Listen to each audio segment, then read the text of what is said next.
Hello and welcome to NTM Stories. Today's episode is aimed at looking into the history of the military coup in Nigeria from January 15, 1966 to the return of democracy on May 29, 1999. Within 10 years, that is from January 16, 1966 to February 13, 1976, Nigeria experienced 4 different military coups. 3 of them were bloody, only one was bloodless. This episode aims to take a look at the history of military coups in Nigeria from January 15, 1966 to the return of democracy on May 29, 1999. The coup story in Nigeria began in the early hours of January 15, 1966, when Major Chukwuma Kaduna Nzogu and his colleagues in the Nigerian army struck. With the summary sacking of the First Republic by the January Boys, as they would later be popularly known, the course of Nigeria's political history was irreparably altered. Soon after the bloody carnage, Nzogu offered reasons to justify their actions. His broadcasts identified as enemies, in quote, the political profiteers and swindlers, the men in high and low places that seek bribe and demand 10%, those that seek to help the country divided permanently so that they can remain in office as ministers or VIPs at least. The tribalists and nepotists, those that make the country big for nothing before international circles, those who have corrupted our society and put the Nigerian political calendar back by their words and deeds. Nigerians today harbor different perceptions about the January 15, 1966 coup, which marked the beginning of a new era in Nigeria's history. However, there is still an agreement that before the putsch, there were barely tolerable acrimonies and dichotomies along tribal lines. Commentators continue to question the propriety and timeliness of that action, even as the topic remains open to individual interpretations and rationalizations. However, ascertainable facts can only aid our collective appreciation of where coups have left Nigeria as a nation. Before January 15, 1966, there were blatant electoral malpractices. There was palpable distrust and tribal hatred. The future was uncertain. Then, dramatically, 5 army majors decided that it was time to effect change at the center. When they finally struck, it was damn bloody.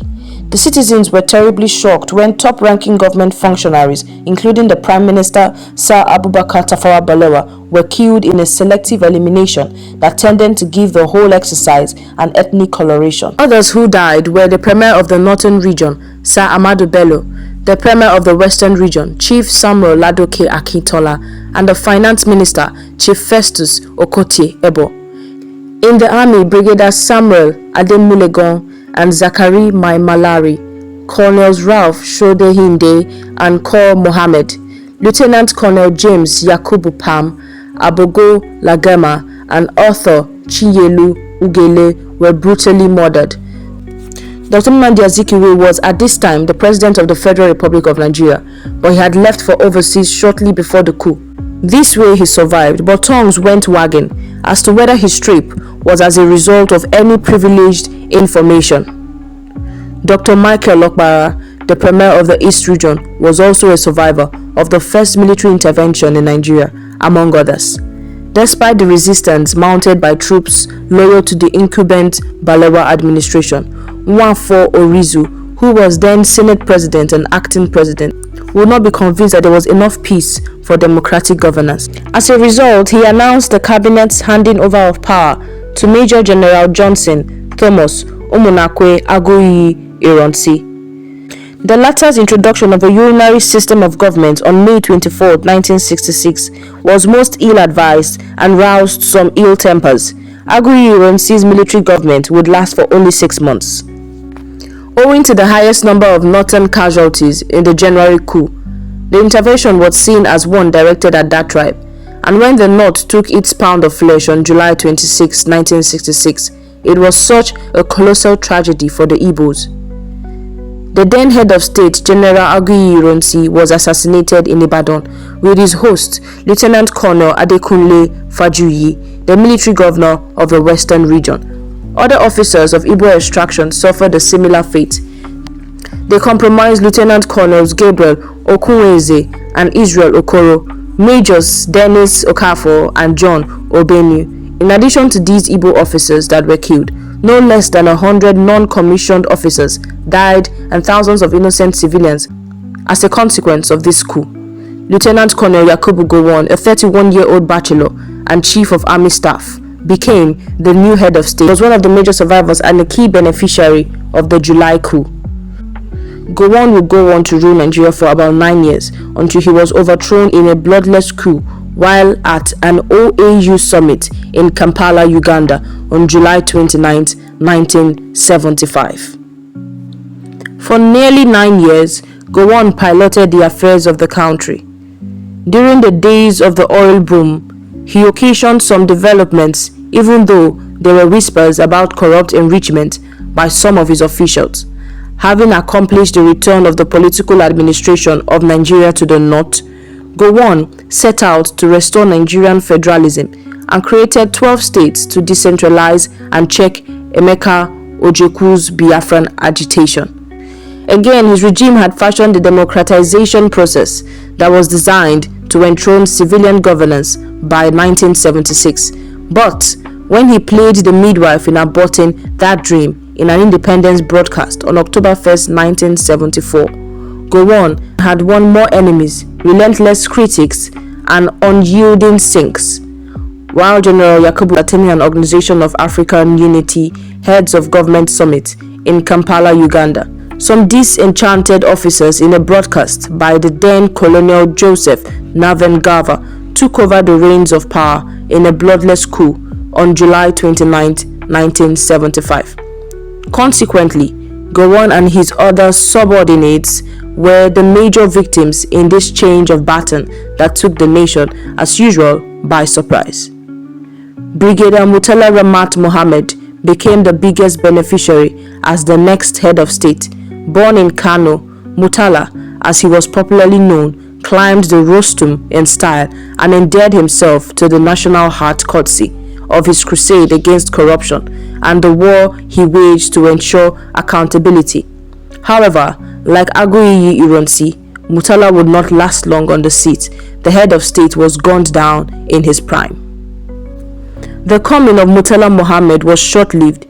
He ruled as head of state for only 200 days. On February 13, 1976, he became the second military head of state after Aguiyi Ironsi to be assassinated while in office. He was only 37. The nation grieved over this overthrow, which was orchestrated by Colonel Buka Suka Dimka. He had other collaborators who were mostly young officers of Middle Belt origin. Mohammed was the ultimate loser. He lost his life as well as the headship of Nigeria. Having lost their breadwinner, his family became a major victim in the bloody coup. Colonel Ibrahim Taiwo, who was at the time the governor of Kwara State, was also killed by the coup plotters. Between the Fulani Muslims and the Middle Belt Christians, there was evident tension that spread to the nooks and crannies of the country. One Gowon, who was a Christian Middle Belter, was replaced by Murtala, a Fulani Muslim, while officers from the former geopolitical area had planned a coup that toppled and killed the head of state. A military tribunal was set up to try the suspects. When the trial was over, no less than 30 officers, mostly from the Middle Belt, were similarly executed. These included Dimka, who led the coup, Defense Commissioner Major General Ila Bisala, and Benue Plateau Governor Joseph Gomwok. General Olusegun Obasanjo, the second in command, was not hit by the bullets of the coup plotters. As a Yoruba Christian, Obasanjo was also a stabilizing factor that would cool the tempers and avoid any confrontation between the Christian Middle Belt and the Muslim North. Shehu Musa Yar'Adua, a young Fulani lieutenant colonel, was double promoted to a brigadier and subsequently a major general as he became the chief of staff, supreme headquarters, only next to the incumbent helmsman. Key members of the cabinet survived the February 13 coup. Such included Lieutenant General Theophilus Yakubu Danjuma and Major General Joseph Nanven Garba, who was the Federal Commissioner of External Affairs. Other generals like Martin Adamu, Emmanuel Abisoye, and Ani Akirande came out unscathed in the scar. So did Vice Admiral Ani Adelawa, the Chief of Naval Staff, Air Vice Marshal Issa Yoko, the Chief of Air Staff and MD Yusuf, and Inspector General of Police Obasanjo, was to set up a transition program which he religiously implemented until Alhaji Shehu Shagari was sworn in as the first executive president of Nigeria, notwithstanding the controversies which accompanied the election results, announcement and inauguration on October 1, 1979. However, Shagari would only preside over Nigeria for 4 years, and the country's experiment with democracy was terminated on December 31, 1983, when the military came out of their barracks and struck again. Having been sworn in on October 1, 1979, Shehu Usman Aliyu Shagari ended his first term 4 years later. It was a turbulent period for the ruling National Party of Nigeria, NPN, and the incumbent Commander-in-Chief of the Armed Forces. Nigeria's economy had taken a downward slide, and the standard of living was nothing to be discussed in the open. There were other allegations of reckless squandering of the national wealth, but all these did not stop Shagari from being re-elected and sworn in October 1983. Even the protest of electoral fraud by the other parties. Barely 3 months into a second term, martial music rented the airwaves once again. Amid national outcry of wasteful spending by the government, an unknown brigadier, Sani Abacha, came on air to announce the death of Shagari administration on December 31, 1983. Although Brigadier Ibrahim Bako was recorded to have died in that change of power, the intervention of the military in another democratic dispensation was one in which blood was not shed.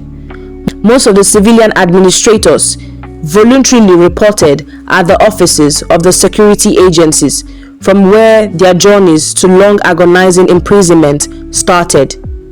In the usual circle, the man who is overthrown becomes the biggest loser. In this regard, Shagari was the topmost casualty. Then there was Dr. Alex Ekwueme, the Second Republic Vice President, as well as Dr. Olushola Saraki, Joseph Wyas, and Chief Edwin Umezoke, the leaders of the National Assembly, that is Senate and the House of Representatives. At the state levels, the governors as well as their deputies and assemblymen also were forced to say goodbye to their dreams of ruling their full term. Major General Muhammad Buhari took over from where Shagari left. He had Major General Babatunde Igabon as his deputy. There were also collaborators in Ibrahim Babangida and Sani Abacha, among others.